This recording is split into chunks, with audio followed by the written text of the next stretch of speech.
This episode is sponsored by Card Kingdom. Head to cardkingdom.com/studies to pick up your favorite cards and accessories from Dominaria United. The set was among the deepest and most replayable limited formats from the recent era, and I highly recommend snagging a box or two for your next draft night. Round out your order with some full art stained glass lands to elevate the look of your favorite deck. For all your Magic needs, Card Kingdom provides high quality products and responsive customer service, and will ship your entire order all in one package. This episode is a paid partnership with BASILISK. BASILISK is a mission-driven esports organization founded to inspire scientists with play. The team is drawn to games that reward study, like Magic, chess, and StarCraft 2. These complex games make us curious and ask, how can I improve? BASILISK have already established a pedigree in StarCraft 2 by winning multiple international championships and supporting world-renowned players like Serral and Raynor. BASILISK are now entering Magic with the same objective, to get players and fans excited about science. At the core of this episode is a ton of data analysis and statistics, and although I'm not trained to work with numbers, BASILISK reminds us that anyone can be a scientist. All you have to be is curious. In October 1965, Kurt Vonnegut produced a document titled Fluctuations Between Good and Ill Fortune in Simple Tales while attending a writer's workshop in Iowa. Within the packet were pages and pages of figures, thick black lines traced neatly along graph paper beneath the typewritten titles of short stories. The graphic method above, wrote Vonnegut, brings the skeleton of any tale into the open, where it can be, as a skeleton, examined and discussed with some objectivity. Decades prior, Vonnegut submitted his master's thesis to the Department of Anthropology at the University of Chicago. He argued that stories have basic shapes that computers can understand. The department rejected his thesis because it was so simple and looked like too much fun. I have had a technical education, and I have tried to bring scientific thinking to literary criticism, and there's been very little gratitude for this. The same topic emerged again in this lecture. With tongue held firmly in cheek, Vonnegut traced the shapes of the world's most beloved stories onto a humble chalkboard, and to the roaring delight of an enraptured student body. Somebody gets into trouble, gets out of it again. People love that story. They never get sick of it. Over the past 2 years, I've drafted almost every Premier Magic set on Arena from start to finish. I've watched formats morph and skew as they shapeshift through their life cycles. I've seen the best decks rise and fall like dominoes as high-level analysis trickles down and becomes common knowledge. All the while, lingering in the back of my mind were Vonnegut's line drawings. I've wondered, could we draw similar shapes of our favorite formats? And if so, what would the sketches show us?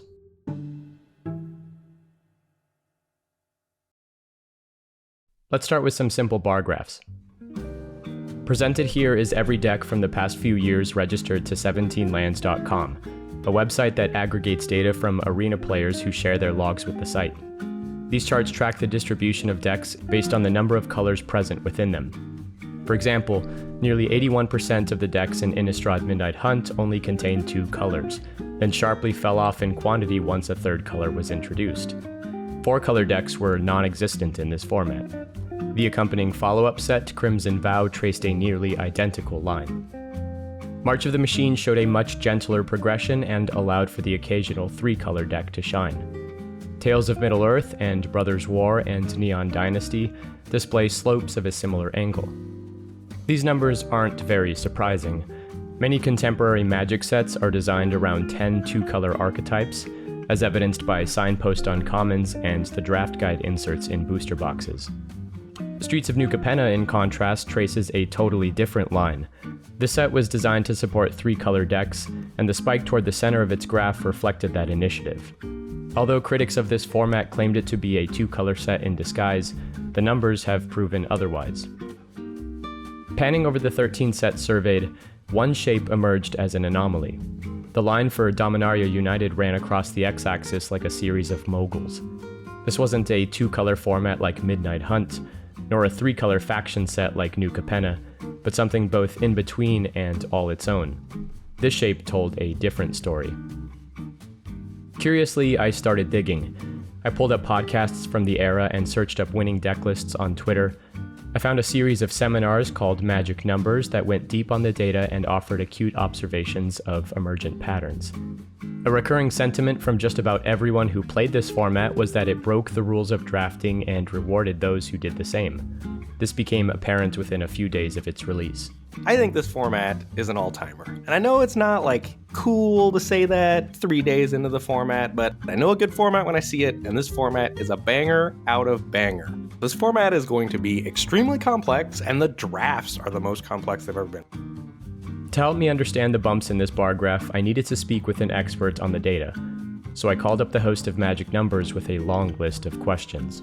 So my name is Sierkovitz, or actually Paweł Sierociński if you want to go to the full names. In my daily life, I'm just a regular run-of-the-mill microbial ecologist working at the university. I study interactions within the complex world of bacterial communities. But at night, when the family goes to sleep, I put on my cape and mask and I start my sort of alternative life as a Magic the Gathering data analyst. I think that to start to explain it, it's nice to put DMU in the historical context. So first of all, this format came after a pretty much disliked Baldur's Gate set, and that came after a pretty underwhelming Streets of New Capenna, which was not liked by many players. So we're talking about 5 months of people not being very pleased with what was released in terms of limited. And at this moment, we arrive at Dominaria United, a set that is, even objectively looking at data, very different from anything that was around that time.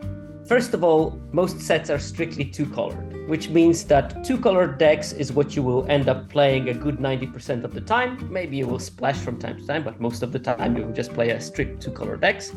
And second of all, even if you want to play those multicolor decks, there is a big punishment for playing them in terms of the win rate. So you are going to drop your win rate by adding extra colors because the fixing, the mana requirements that are needed to play multicolor decks are just not there.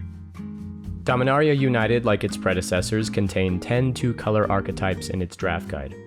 At the same time, one of its central mechanics, Domain, rewarded players for going all in the opposite direction. To support their ambitions, Wizards printed 10 dual lands at common that entered the battlefield tapped, but counted for each of their colors' respective basic land types.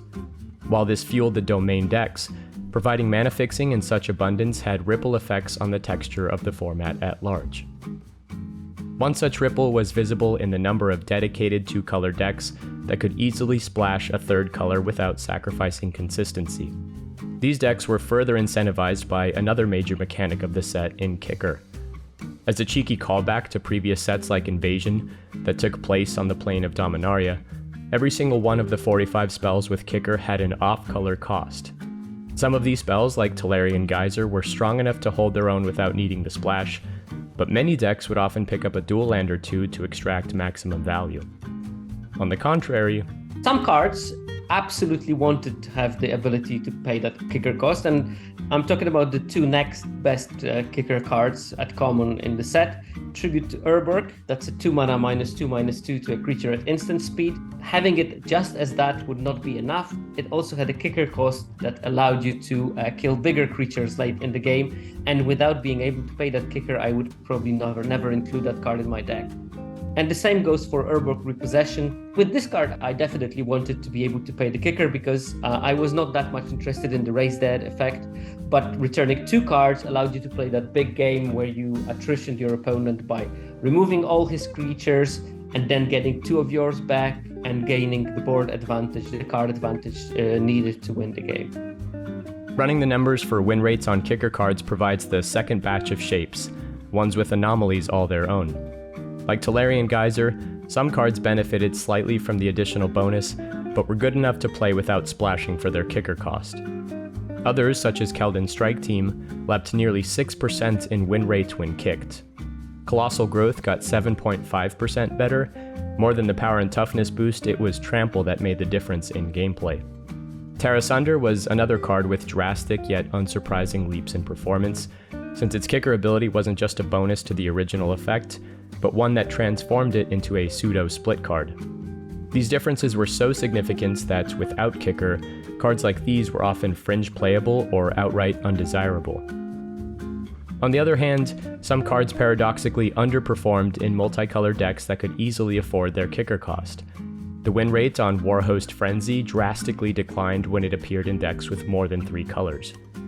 G2 Amplifier followed the same trend, which pointed to the presence and efficacy of those good old-fashioned 2-color draft decks. While Dominaria United let players have their 5-color cake and eat it too, some cards like Banalish Sleeper were complete traps in these grindy multicolor builds.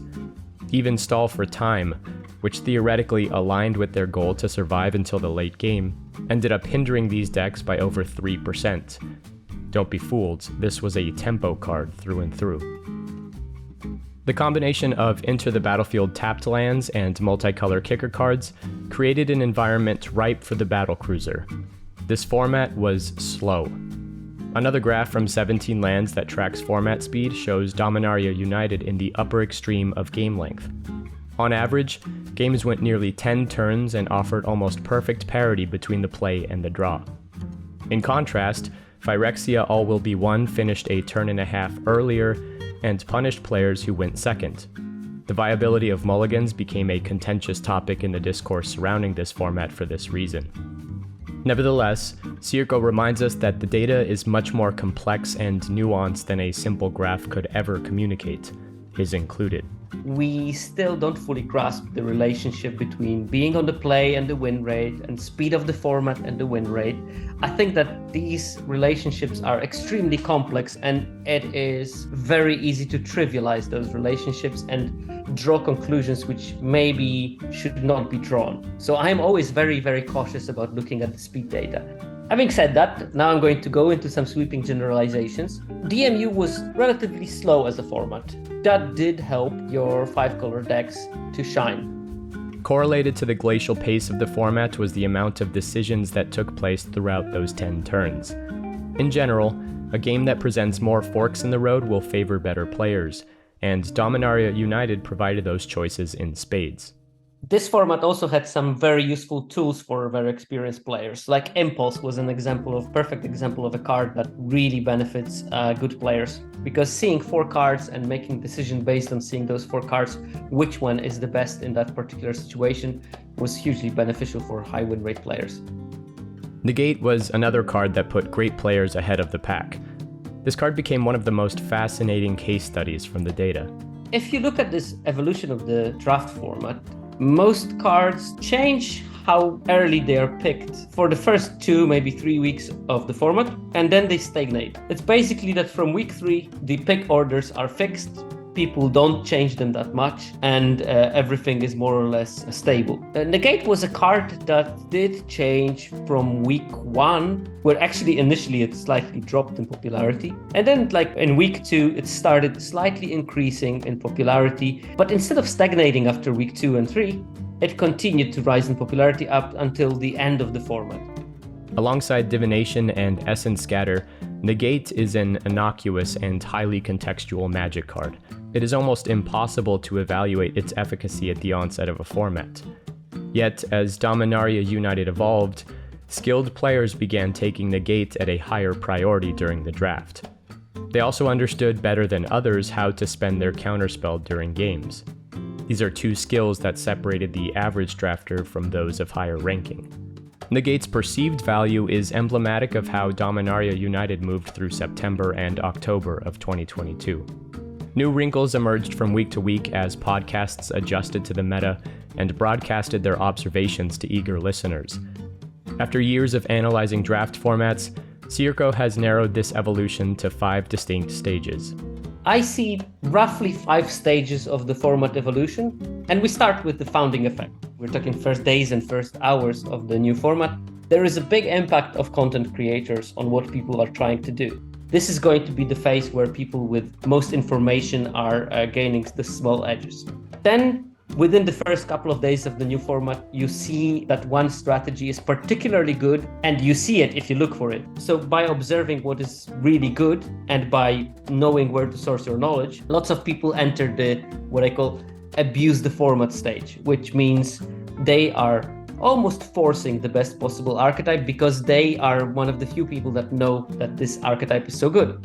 Then we enter the catch-up stage, and this is the time when the gap between those early adopters, the people that were abusing the open archetypes in the first weeks, the gap is closing because people just see what beat them. This is the moment when mainstream knowledge is also helping. The podcasts are starting to talk about what is the best thing. People catch up.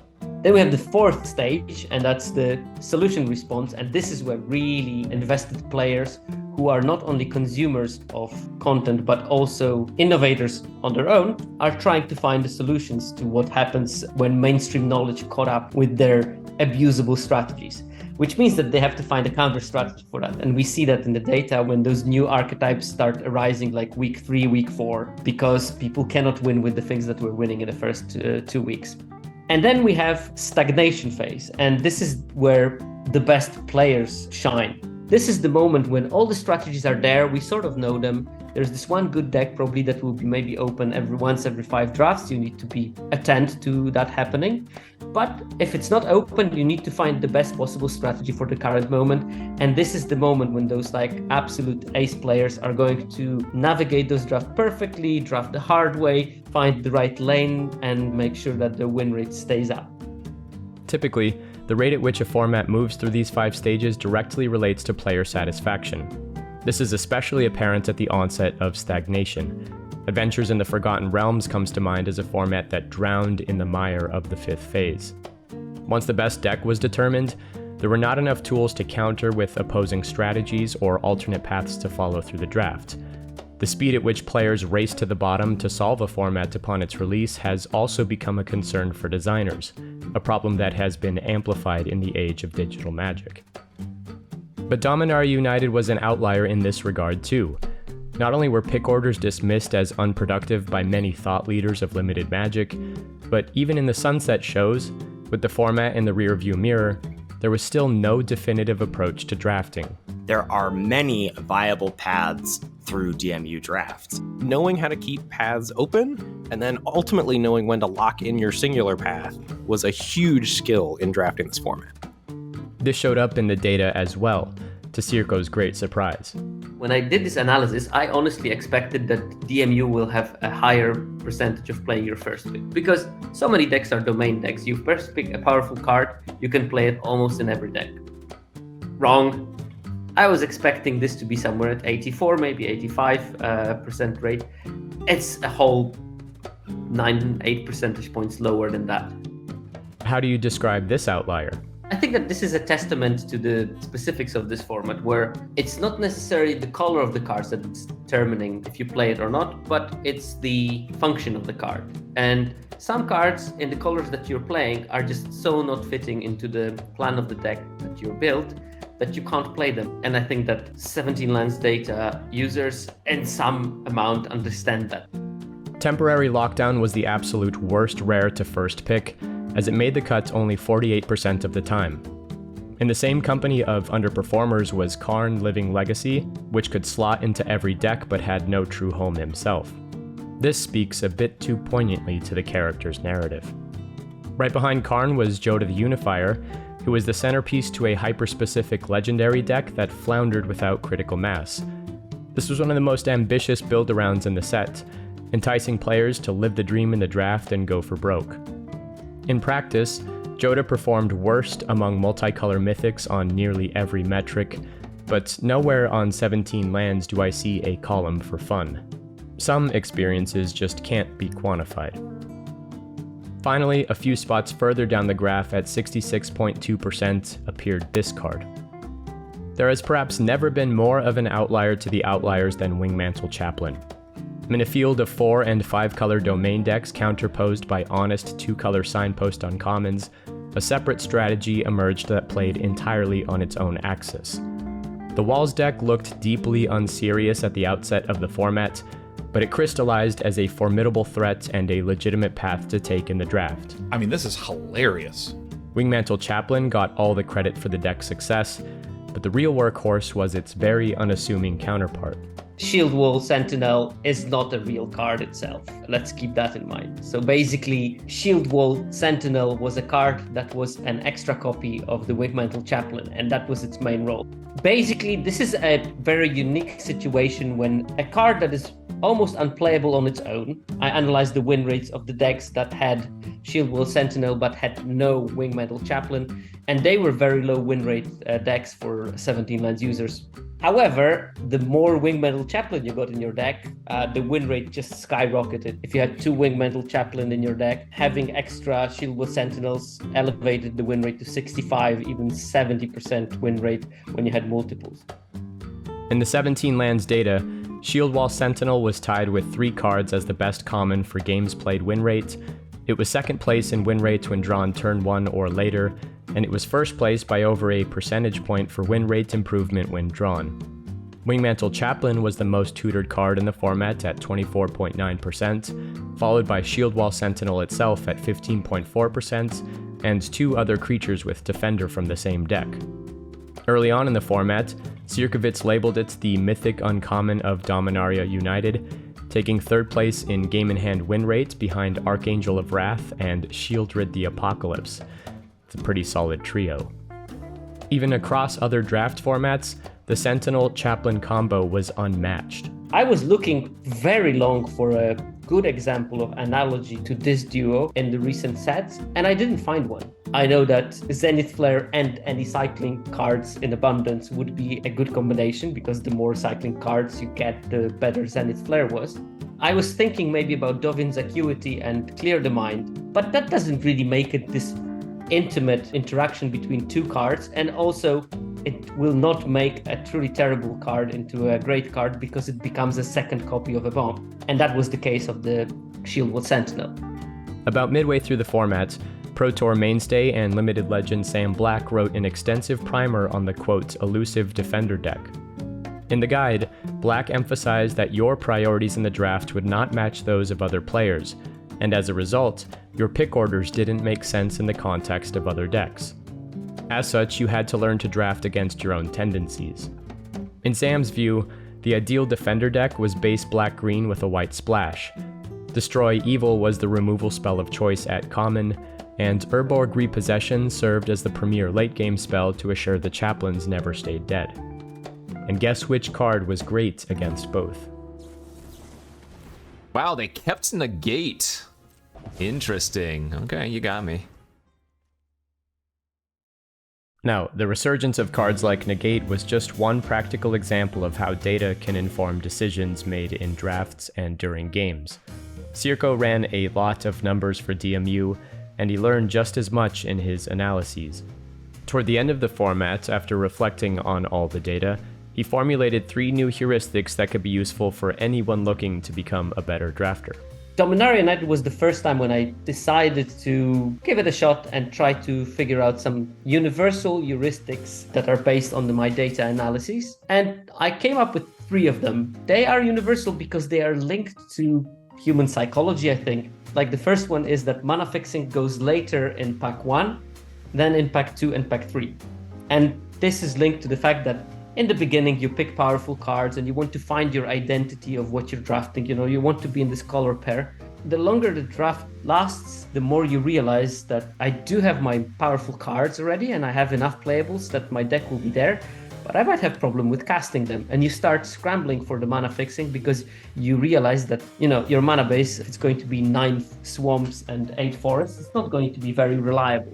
The opposite, and it's basically the second side of the same coin, Signposts and commons, they go quite early in pack 1, and they are being passed quite late in packs 2 and 3. When you pick a signpost, you sort of assume an identity. And because you assume that identity, you can then focus on cards in those 2 colors, you can find synergistic cards that go together with it, and so on. Later, of course, you already have your identity, so if you open the wrong signpost uncommon, you're not interested in it, so you will pass it, even though it's a strong card. And that means that they will go slightly later in packs 2 and 3. And this is the moment when, if you are planning to be a multicolor deck, it's much better for you to pick the fixing early, and then you get rewarded later in the draft by picking those sideposts and commons, maybe even some kind of bombs that will be in the color that your neighbors are not interested in drafting.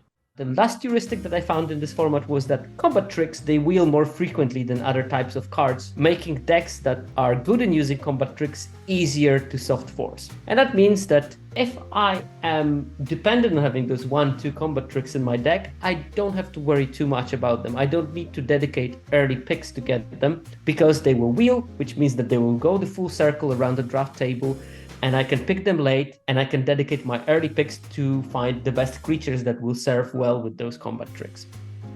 As Sierko stated, these 3 heuristics came together in Dominaria United, but they can apply just as well to other limited formats in the abstract. They can also serve as a beautiful example of how metrics can help course correct our wayward behaviors. Personally, I know I tend to undervalue mana fixing in limited. Every time I watch a pro player draft, I'm always surprised by how early they pick up dual lands. I'm also terrible at evaluating combat tricks. To that effect, the data showed Take Up the Shield as the common with the highest overall win rate in the set. My advice, or I guess the numbers advice, don't pass that one up.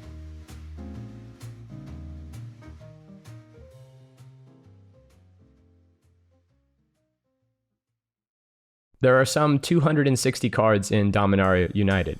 22 of them are reprints. There are 14 cycles, 4 double cycles, and 2 mirrored pairs. There are 20 basic lands. Accompanying every card is a cache of data to map, a shape to sketch and assess in meticulous detail. Every card performs a unique function in the greater system of the draft environment, a function that is lenticular in nature and hyper-contextual to the other cards around it. The relationships and interdependencies between the cards showcase the richness and complexities of Magic as a game, and the reasons for which we continue to play it. Tolarian Terror comes to mind as a good example of this idea, and a fan favorite from this draft. Part of a cycle of cost-reducing commons, the Serpent here incentivized players to cast cheap spells to mitigate its otherwise egregious mana cost. Sierko ran the numbers and concluded that the sweet spot for instants and sorceries was somewhere between 8 and 11.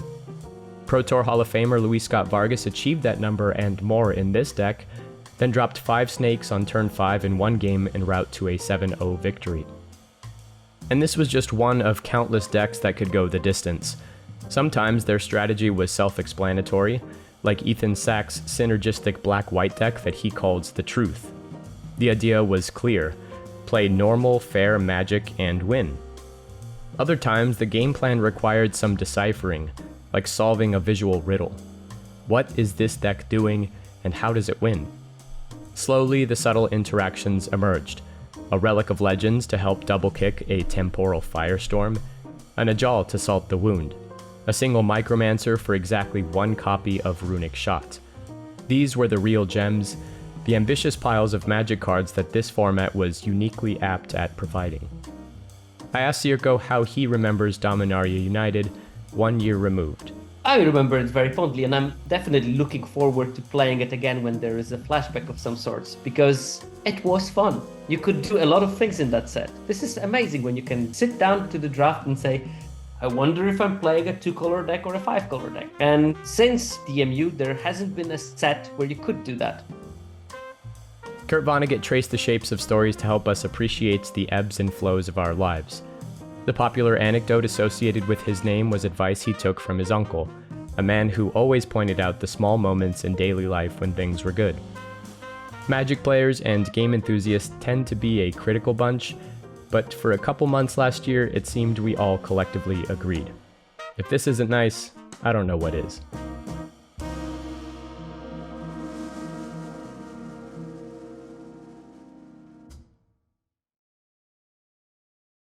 Thank you again to my partner BASILISK. We hope this video has inspired your curiosity. Quite often in these research-heavy videos, I stumble upon a tiny microcosm of Magic culture that makes me laugh. This time it was an iceberg meme of DMU draft archetypes. Some of the decks from this video appeared near the top: Wingmantle.deck, Domain Pile, Blue Turbo Terror. The further deep you go, however, the more you find the stuff of dreams. I wish I had a list for Battlefly Vanquisher's Axe or Yotia Meteorite. Thank you Reddit user CautiousAd8974 for this one. Thanks so much to my guest Sierkovitz for the invaluable assistance for this video. As stated in his introduction, he's a PhD scientist and knows how to interpret data, and it would be remiss to talk about 17 lands without their unofficial spokesperson involved. I've linked all the episodes of Magic Numbers relevant to DMU in the video description, as well as his Twitter page, where he posts wonderful threads on draft formats with tidbits that emerge in the logs. Give him a follow. Thank you to my patrons and my main sponsor, Card Kingdom, for the ongoing support. Join at $5 to get your name in the credits alongside these fine folks here, and head to cardkingdom.com/studies to pick up a booster box of Dominaria United to draft at your next game night. If you made it this far, here's a deep cut tip from the numbers. Take Vohar Vidalian Desecrator in the draft. Sierko told me that even at the very end of the format, this card was wheeling in packs 2 and 3 despite data indicating that it was good, and it remained an overperforming sleeper that players didn't like for one reason or another. To that effect, Crystal Grotto was also wheeling, but sported a win rate above 56%. Alright, best of luck with your next draft. Thanks so much for watching.